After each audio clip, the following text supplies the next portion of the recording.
आसमान से भी के ऊपर जो है वो हमें सिखाए। तो मैं खुदा का शुक्र अदा करता हूँ कि ये शायद उस नौजवान ने ज़रूरत महसूस की कि ये ज़ुबान का गुनाह है, ये अखलाकी गुनाह है जिसे हम आम तौर पर गुनाह नहीं समझते।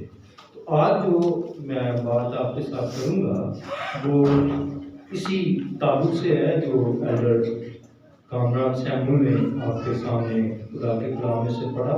हवाला कौन सा पढ़ा मैं भूल गया। मत्ती 7वां बाब पहली है।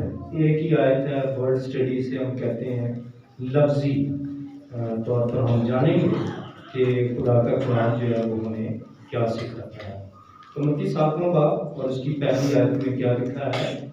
ऐबजोई ना करो कि तुम्हारी भी ऐबजोई ना की जाए, क्योंकि जिस तरह क्या लफ्ज लिखा है, ये जो जिस तरह का लफ्ज है, जिस तरह तुम ऐबजोई करते, क्या लिखा है? ये हाईलाइट किया खुदा यीशु मसीह ने कि ऐबजोई कितनी खतरनाक हो सकती है। हम तरह तरह से करते हैं ना, मुख्तलिफ तरीकों से, मुख्तलिफ ज़ुबान का इस्तेमाल करके हम ऐबजोई करते हैं। तो इसका लफ्ज़ी जो मतलब है या लुगत के एतबार से जो इसके मायने हैं, जब हम किसी मुतालियाती लुगत को देखते हैं तो वहाँ पर ऐब का मतलब है दाग, धब्बा, किसी की कमज़ोरी, किसी की अखलाकी कमज़ोरी, उसे ऐब कहते हैं। और जोई है, जोई का मतलब है कि हम ढूंढते हैं किसी की ऐब तलाश करना, किसी के नक्श को ढूंढना। और एक और इसी के बराबर जो लफ्ज़ इस्तेमाल किया जाता है वो ऐब गोई है, यानी ऐब को बयान करना, ज़ुबान से ऐसे अल्फाज जो है वो इस्तेमाल करना, उसे कहते हैं ऐब गोई। आए खुदा के कलाम में से सीखेंगे कि यीशु मसीह हमारे निजात दहिंदा खुदा यीशु मसीह ने ऐबजोई करने से मना क्यों किया। ये अल्फाज मत्ती के नहीं है, ये अल्फाज खुदा यीशु मसीह के किसी शागिर्द के नहीं है, बल्कि खुदा यीशु मसीह के मुंह के अल्फाज हैं कि ऐबजोई ना करो। और इसी के साथ खुदा यीशु मसीह ने कनेक्शन किया कि जिस तरह तुम करते हो, यानी अगर तुम बढ़ा चढ़ा कर बात करोगे, अगर किसी को हंसाने के लिए ऐबजोई करते हो, तो फिर इसका मतलब यह है तुम्हारी भी उसी तरह की जाएगी। फिर एक और एग्जाम्पल दी कि जिस तरह तुम, जिस पैमाने से तुम नापते हो, उसी तरह से तुम्हारा किरदार भी जो है वो नापा जाएगा। तो साथ साथ जो है वो शरायत, साथ साथ जो है इस बात के ऊपर जो है फोकस खुदा यीशु मसीह ने किया। पहली बात जो मैं आपके सामने रखना चाहता हूँ कि ऐबजोई क्यों नहीं करनी चाहिए। ये अखलाकी गुनाह है जिसके बारे में मसीह ने मना किया है। तो आए खुदा के कलाम में से देखें कि किस तरह से इसके असरात क्या हैं। फ़ायदा कोई नहीं है इसका, लेकिन इसका नुकसान क्या है, असरात क्या होते हैं माशरे पर, हमारे घराने पर, हमारी पर्सनल लाइफ पे, इसका क्या मतलब है।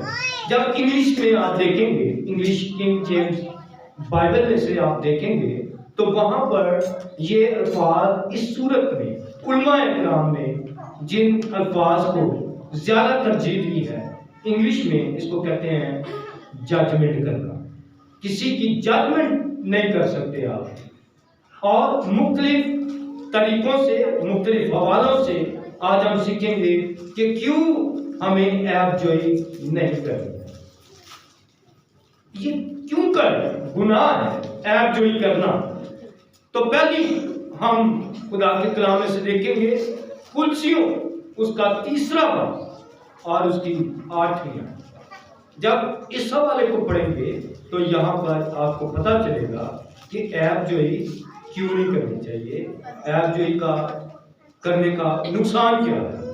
तो कुलसियों उसका 3रा बाब और उसकी 8वीं आयत में से देखेंगे। तो यहाँ पर लिखा है, लेकिन अब तुम भी उन सब को यानी गुस्सा और कहर और बदख्वाही और बदगोई और मुंह से गाली बकना छोड़ दो। एक दूसरे से झूठ ना बोलो, क्योंकि तुमने पुरानी इंसानियत को उसके कामों समेत उतार डाला। पहला नुकता है कि गीबत या ऐबजोई क्यों नहीं करनी चाहिए। ये हमें मसीह से हटाकर पुरानी इंसानियत की तरफ ले जाती है, मसीह से हमें दूर कर देती और पुरानी इंसानियत की तरफ लेकर जाती। क्योंकि जुबान से जो कुछ हम कहते हैं वही अल्फाज खुदा कबूल भी करता है। जब बरकत चाहते हैं तो आपके अल्फाज बरकत के खुदा कबूल कर देता है। जब आप ऐबजोई करेंगे तो फिर वो अल्फाज दुश्मनी पैदा कर देते हैं, वो अल्फाज पुरानी इंसानियत की तरफ हमें लेकर जाते हैं। तो कुल से याद रखें, कुल से एक ऐसी कलीसिया थी, ये पौलुस रसूल की खिदमती कलीसिया नहीं है, जिसका मतलब है कि पौलुस रसूल ने इसमें कुलसे में बाकायदा तौर पर खिदमत में की। आसिया सूबा जो है वहां पर ये कुलसे है और वहां पर मुकद्दस पौलुस रसूल के हम खिदमत। किसी शख्स ने बताया कि कुलसे की कलीसिया में झूठे उस्ताद आ गए। झूठे उस्ताद क्या कर रहे हैं? वो 2 बातें करते थे और वो 2 बातें क्या थी कि आप अपने हाकिमों की बातों को ज्यादा अहमियत दें, तब भी आप मुकम्मल निजात पा रहे हैं। दूसरा वो कहते थे, ये झूठे उस्ताद जो कुलसे की कलीसिया में आकर तालीम दे रहे थे, वो ये भी कहते थे कि आप रसूमात जो है, अकायद जो है, उनकी पैरवी करने से भी आप मुकम्मल तौर पर निजात पा सकते हैं। पौलुस रसूल ने इसके अंगेस्ट, इसकी मुखालफत में यही बात यूं लिखी कि अगर तुम गुस्सा करते हो, कैद करते हो और बदगोई करते हो, इसके साथ साथ बदख्वाही करते हो, गाली बकते हो सकता है कि उस सोसाइटी में इन बातों को ज्यादा अहमियत नहीं देते होंगे, इसको गुनाह न समझते हो। लेकिन पौलुस ने कहा ये तमाम बातें अखलाकी एतबार से ये अखलाकी गुनाह है, ये गुनाह हमें नहीं करना है। कुलसे की कलीसिया को समझाते हुए आज पाकिस्तानी कलीसिया में भी ये कमी पाई जा रही है। और वो कमी क्या है? पौलुस ने उनको तरबियत देते हुए ये कहा कि मुंह से गाली बकना छोड़ दो, एक दूसरे से झूठ ना बोलो, बल्कि ये कहा कि ये पुरानी इंसानियत के कामों की तरफ हमें लेकर जाती है। हमने पुरानी इंसानियत को उतार दिया था। अगर तुम ये बातें करते हो, ये अमल करते हो, तो फिर तुम पुरानी इंसानियत को उतारा नहीं। अगर कोई शख्स कहे मैंने बड़ी तौबा की है, सच्ची तौबा की है, और एक मर्तबा नहीं उसने कई मर्तबा बपतिस्मा भी लिया हो, बपतिस्मे निजात है। यीशु मसीह निजात, खुदा यीशु मसीह ने हमें निजात दी सलीब पर, उसने कफारा दिया, उसने खून बहाया और मुर्दों में से जी उठकर हमारे लिए निजात मुकम्मल की। तो मुकद्दस पौलुस रसूल कुलसे को बताते हैं कि ये सारी बातें हमारी जिंदगी के लिए बायस बरकत है अगर हम ऐबजोई नहीं करते। तो पहला नुकता क्या है? हमें पुरानी इंसानियत की तरफ लेकर जाती है अगर हम ऐबजोई करते हैं। दूसरी बात, कि जब हम ऐब करते हैं, किसी की बुराई करते हैं, किसी के खिलाफ बात करते हैं, तो फिर ये एक और सादा मतलब हमारी जिंदगी में सामने आता है, और वो ये है कि हम सुलह के दुश्मन बन जाते हैं। सुलह के क्या बन जाते हैं जी? हम दुश्मन। ऐब जो इस सुलह की दुश्मन है। पहली बात, पुरानी इंसानियत की तरफ हम बढ़ना शुरू हो जाते हैं। दूसरी बात, हम सुलह के दुश्मन बन जाते हैं। ये कैसे पता चला कि हम सुलह के खिलाफ हो जाते हैं? हम मुकद्दस दाऊद को देखेंगे। मुकद्दस दाऊद ऐबजोई के बारे में क्या बयान करता है? उनका नुक्ता नजर क्या है ऐबजोई के बारे में? ज़बूर 34 कई मरतबा हमने चर्च में गाया भी है, और इस पर कई मरतबा जो है आपने वाद भी सुना होगा। कई मरतबा आप इसको बड़ा ज़बूर 34 को गाते हुए, आओ मुंडेओ सुनो मैं सुनावा, खौफ रब दा कहानू सिखावा। ज़बूर 34 बड़ा प्यारा ज़बूर है, बहुत सारी इसमें बातें हैं। ज़बूर 34 और उसकी 14वीं आयत जो है वो हमारी रहनुमाई करेगी। ज़बूर 34 उसकी 13वीं आयत में लिखा है, अपनी ज़ुबान को बड़ी से बाज रख, अपनी ज़ुबान को बड़ी से बाज रख, और अपने होठों को दगा की बात से। बदी को छोड़ और नेकी कर, सुलह का तालिब हो और उसी की पैरवी कर। सुलह की पैरवी कर। खुदावंद की निगाह साबितों पर है और उसके कानों की फरियाद पर लगे रहते हैं। गिबत करते हैं, हम ऐबजोई करते हैं, किसी के पीठ के पीछे हम नई और ऐसी मज़ाहिया बातें बना लेते हैं, तो खुदा का कलाम ये कहता है कि हम सुलह के दुश्मनी पैदा करेंगे। जब दो शख्स किसी की ऐबजोई करते होंगे तो वो एक तरह का सुलह की दुश्मनी पैदा कर रहे हैं, और फिर क्या नताइज क्या बरामद होते हैं? नताइज क्या निकलते हैं? हम फोन करना छोड़ देते हैं, हम उसको सलाम करना छोड़ देते हैं, हम उसका हाल आवाज पूछने के काबिल नहीं रहते, हमारे दिल में उसके लिए नफरत पैदा हो जाती है, और फिर हम ये बताते हैं कि हमने कितने उस शख्स के लिए आसानात किए हैं, हमने उनकी कितनी ज्यादा मदद की है, लेकिन ये एहसान फरामोश शख्स निकला। ये सुलह की दुश्मनी है। ऐबजोई सुलह की दुश्मनी पैदा कर देती है। इसलिए खुदावंद यीशु मसीह ने कहा कि ऐबजोई ना करो, क्योंकि तुम्हारी ऐबजोई होगी। पर जिस तरह तुम करते हो, तरह तरह की जब बातें करोगे, तो तुम्हारी भी उसी तरह से ऐबजोई होगी। तो दूसरी बात जो है, सुलह की ये दुश्मन है। ऐबजोई हमें नहीं करना, हमें किसी के खिलाफ इस तरह की बात नहीं करनी। तीसरी बात कि हम जब ऐबजोई करते हैं तो उसका असर क्या होता है हमारी रूहानी जिंदगी पर, हमारी दुआया जिंदगी पर क्या असर होता है। तो खुदा का कलाम इसके बारे में भी हमारी मदद करता है। आप मिसाल की किताब को देखिए। पहले हमने दाऊद का ख्याल पढ़ा कि दाऊद कहता है बदी से अपनी जुबान को बाज रख, यानी हमने कोई ऐसी गलत बात नहीं करी।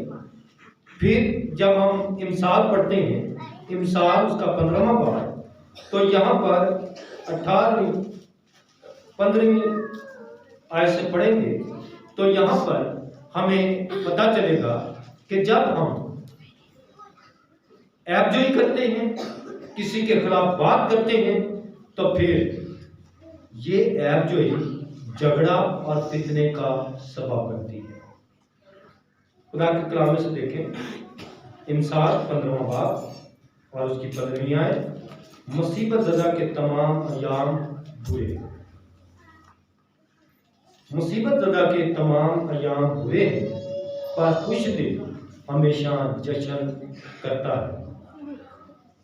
थोड़ा जो खुदावन के खौफ के साथ हो, उस बड़े कंजूस से जो परेशानी के साथ हो, बेहतर है।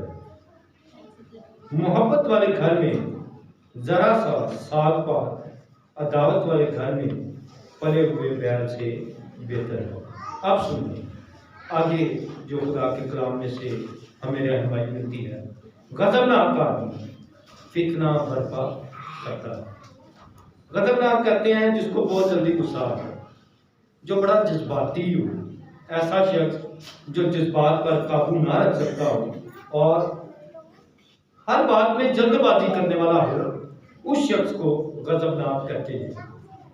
और इस तरह का गुस्सा आता हो कि मर मिटने की बात करे। देखा गजबनाक आदमी फितना बर्पा करता है, पर जो कैर में धीमा है झगड़ा मिटा देता है। जिसको जल्दी गुस्सा नहीं आता, थोड़ा सा ठंडा मिजाज रखता है, उसके बारे में लिखा है जो कैर में धीमा है क्या करता, वो झगड़े को मिटाता है। तो दाऊद की नजर में जो झगड़ालू बनता है, जो पैरजोई करने वाला है, वो बहुत सारे लोगों में क्या करता है, झगड़ा पैदा कर देता है। करंथस की कलीसिया का जब मुताला करते हैं तो वो झगड़े कहां से आए, पौलुस ने उनसे कहा तुम्हें लड़ाइयां और झगड़े कहां से आए। उसकी वजह ये थी वो ऐबजोई करते थे, वो दावा करते थे कि मैं पौलुस का हूं, कोई कहता था मैं पौलुस का हूं, कोई कहता था मैं कैफा के साथ खिदमत करने वाला शख्स हूं, इसलिए मेरा म्यार, मेरी बात, मेरा वकार, मेरा रूहानी जिंदगी का म्यार बहुत ज्यादा है। लेकिन ये नहीं पता था कि उनमें लड़ाइयाँ और झगड़े इस बात से हैं कि वो एक दूसरे को अपने से बेहतर नहीं समझते। तो इसलिए खुदा का कलाम जो है वो हमें मना करता है कि हमने क्या करना है, ऐबजोई नहीं करनी है। अब ये समझ आ गई कि ऐबजोई के नुकसान या असरात क्या है। पहला कि हम रूहानी तौर पर पुरानी इंसानियत में चले जाएंगे। दूसरा, सुलह के साथ हमारी क्या हो जाएगी, दुश्मनी हो जाएगी। तीसरा क्या होगा, झगड़ा बर्पा होगा। अब तो ये हालत है कि बहन भाई आपस में इकट्ठे बैठे हों तो ऐबजोई कर रहे होते, वालिदैन के खिलाफ, रिश्तेदारों के खिलाफ। जब चंद दोस्त बैठे हो तो वो भी माशरे को डिस्कस करते हैं, वो माशरे के खिलाफ बात करते हैं, जिससे बहुत ज़्यादा माशरती अखलाकी तौर पर यह गुनाह फैलता हुआ नजर आता है। अब बचने का तरीका क्या है, हम कैसे इससे बच सकते हैं। हम सोचते हैं कि ये तो वाकई गुनाह है, रूहानी तौर पर अखलाकी तौर पर यह गुनाह है और मैं चाहता हूँ कि बच जाए, हम आइंदा इस गुनाह से आगे समझ जाएं। तो इससे बचना बहुत आसान है, मुश्किल नहीं है। हमें कुछ काम करना होगा, कुछ हमें रिजल्ट लाने के लिए, अपनी जिंदगी में मुस्बत नतायज लाने के लिए हमें कुछ करना होगा। तो पहला काम जो आपने करना है, जिसके बारे में खुदा यीशु मसीह की तालीम, मुक़द्दस पौलुस रसूल की तालीम हमें बचाती है। रोमियो का खत देखें, रोमियो उसका दूसरा बाब जब आप देखेंगे तो वहां पर हम बच सकते हैं कि किस तरह से हम ऐबजोई से महफूज रह सकते हैं। जैसे ही आपको पता चले कि हो सकता है कि आपको इसके मायने ना समझ आ रहे, लेकिन अगर ये काम कर रहे होंगे तो फिर आपको समझ लग जानी चाहिए कि मैं ऐबजोई कर रहा हूँ और ये गुनाह है। रोमियो उसका दूसरा बाब और उसकी पहली आयत में लिखा है, पस ए इल्जाम लगाने वाले तू कोई क्यों ना हो, वजीर आजम हो,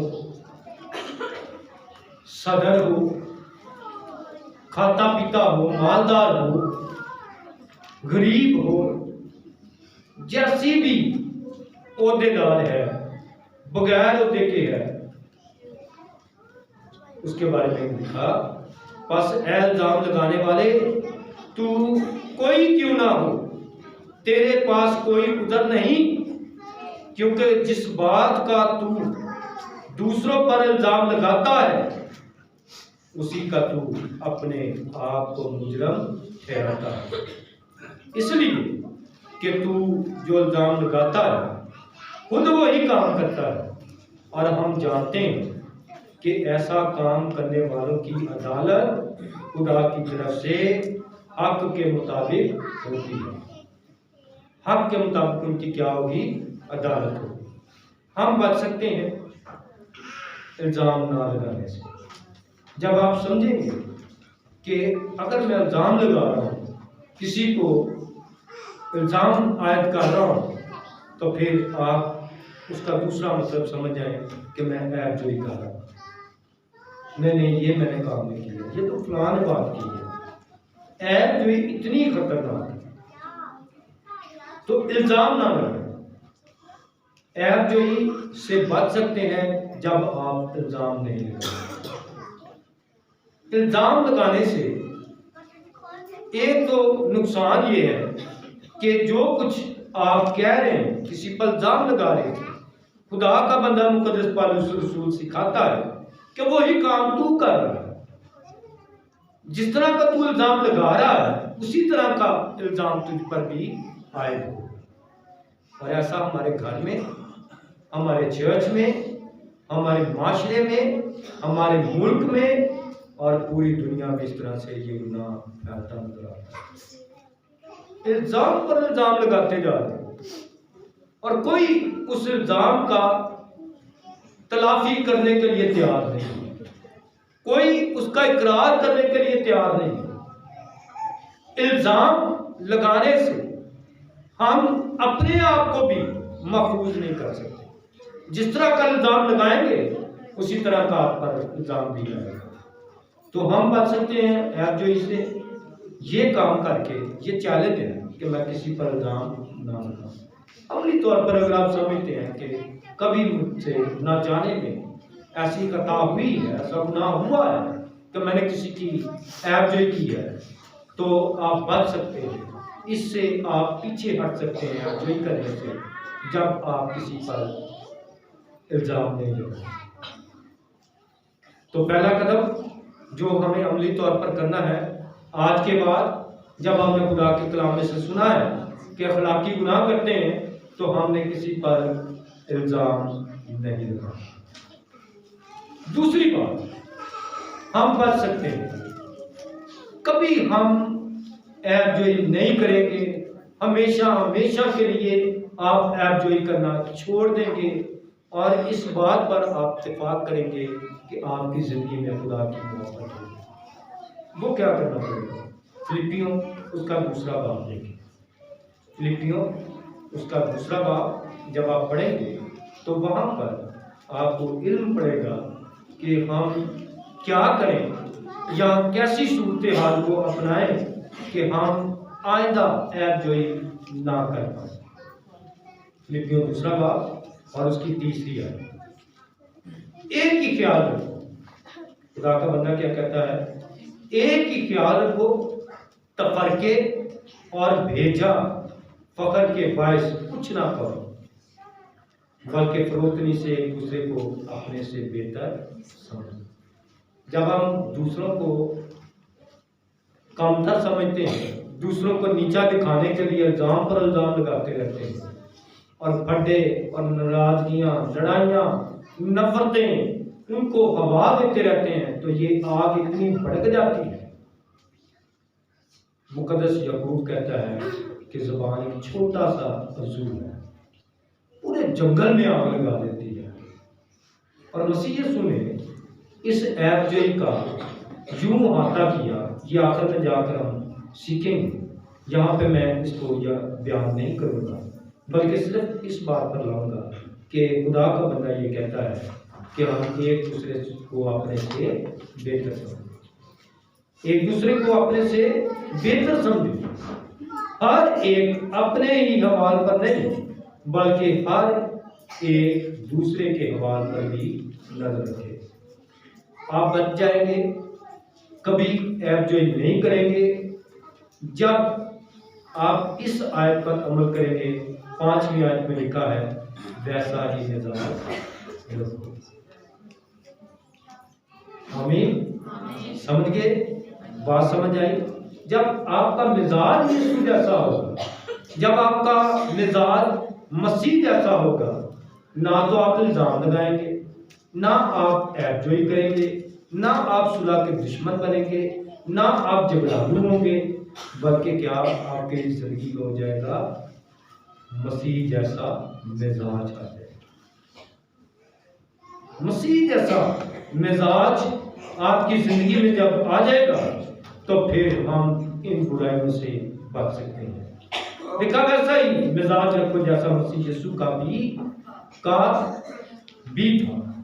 तो मेरे हम बच सकते हैं गुनाह से जब हम मसीह जैसा मिजाज रखें। तीसरी और आखिरी बात, हम कैसे बच सकते हैं ऐबजोई के ना करें।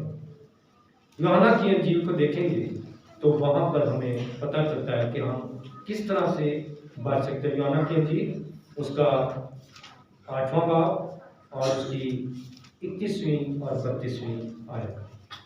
यूहन्ना की इंजील 8वां बाब और उसकी 21वीं और 32वीं आयत। खुदा के कलाम में यहाँ पर खुदा यीशु मसीह का बयान है 8वें बाब में कि हम किस तरह से अपनी जिंदगी को और माशरे को, अपने खानदान को, अपने दोस्तों को, अजीजों कारब को और दूसरों की असलाह कर सकते हैं और बच सकते हैं। 8वां बाब और उसकी 21वीं आयत में लिखा है,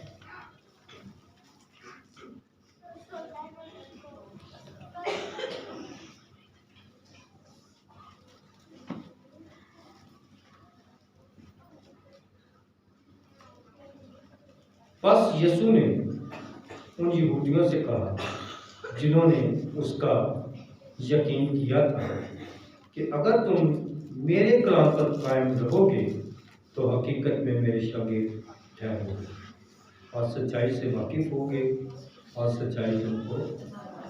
अगर कोई समझता है कि मैं गीबत के गुनाह में फंसा हुआ, मुझे गीबत के गुनाह ने, चुगलियों ने जकड़ा हुआ है, इल्जाम लगाने में मैं बड़ा जल्दबाजी कर देता हूँ और मैं कैदी हूँ, इस गुनाह से मैं निकलना चाहता हूँ, तो फिर क्या करना पड़ेगा? यीशु मसीह ने क्या तालीम दी? सच्चाई से वाकिफ हो, सच्चाई तुम्हें आजाद कर दे। अब मैंने बात की थी, बीच में छोड़ी थी कि वो आखिर में बात करेंगे। अब वापस आएंगे हम उसी मतन पे जिसको आज हम स्टडी कर रहे हैं। वो मत्ती 7वां बाब और उसकी पहली आयत। मत्ती 7वां बाब उसकी पहली आयत में यीशु मसीह की नजर में ऐबजोई क्या गुनाह है। कभी किसी की आंख में तिनका पड़ा हो या कभी किसी की आंख में मट्टी का, रेत का जरा चला जाए तो क्या होता है? क्या फीलिंग्स होती हैं? आप खुश होते हैं, शुक्र है मेरी आंख में बड़ा अच्छा लग रहा है और मेरी आंख में भी कोई चीज आई है? नहीं। आंख क्या करती है?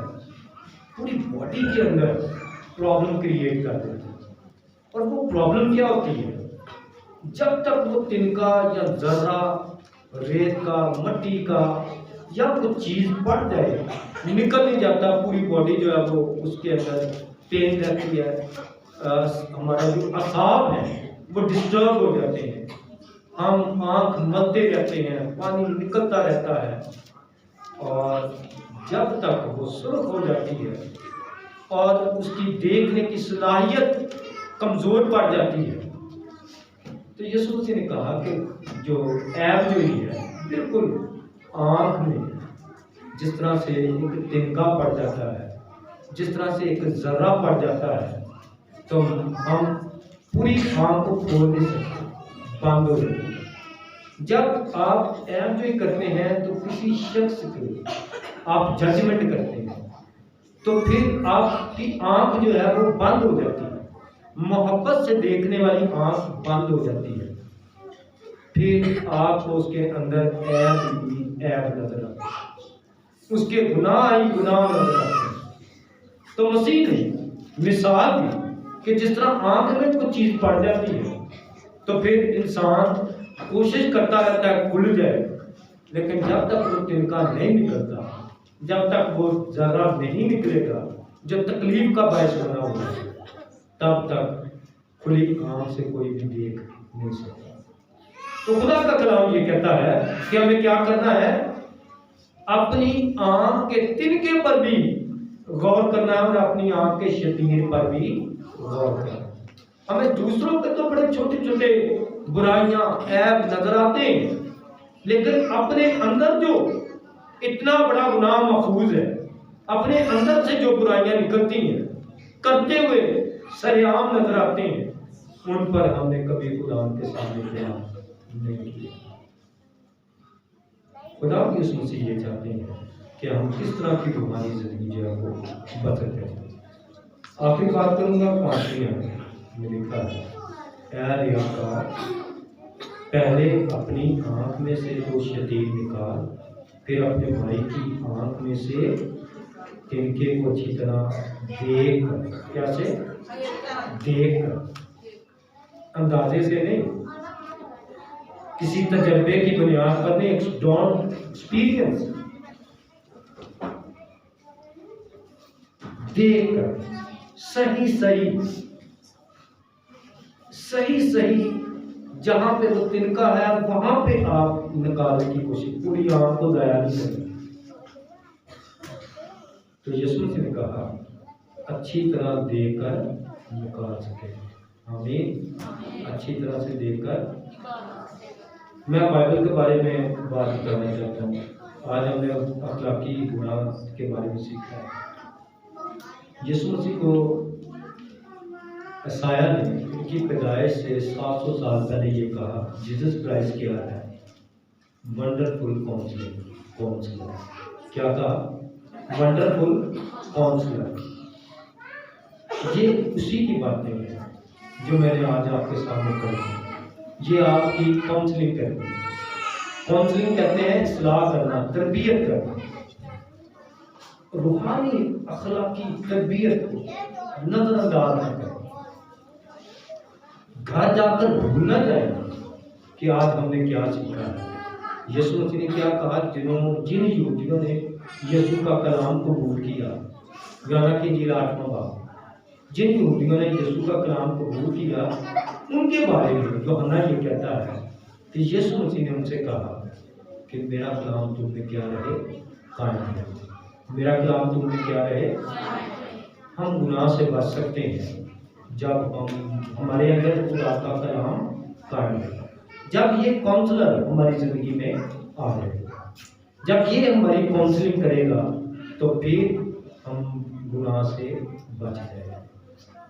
खुदा की तारीफ को, खुदा के कलाम को वसीला से आप सबको बड़ी बरकत दे।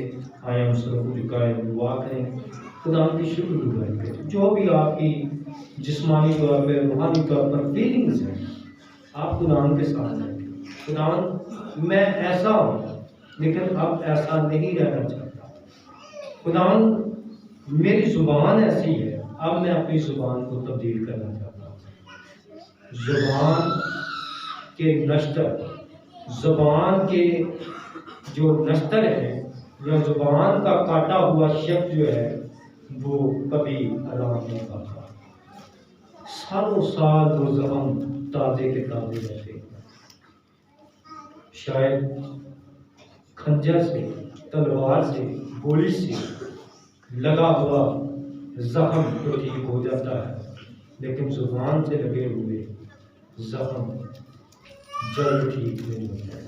इसलिए मेरे जो हम खुदा के जरूर रखें कि खुदा हमें इन बातों के लिए तैयार करें कि हम ऐब जोई की तरफ न जाएं, बल्कि खुदा के कलाम से काउंसलिंग करने वाले बन सके। एडर कामरान साहब के साथ मिलकर हम दुआ करेंगे आज के कलाम के लिए, खुदा की शुक्रगुजारी करेंगे, खुदा के कलाम के वसीला से जो हमें बरकत मिली है, खुदा के कलाम के वसीला से जो कुछ हमने सीखा है वो हमारी ज़िंदगी के लिए और ज़्यादा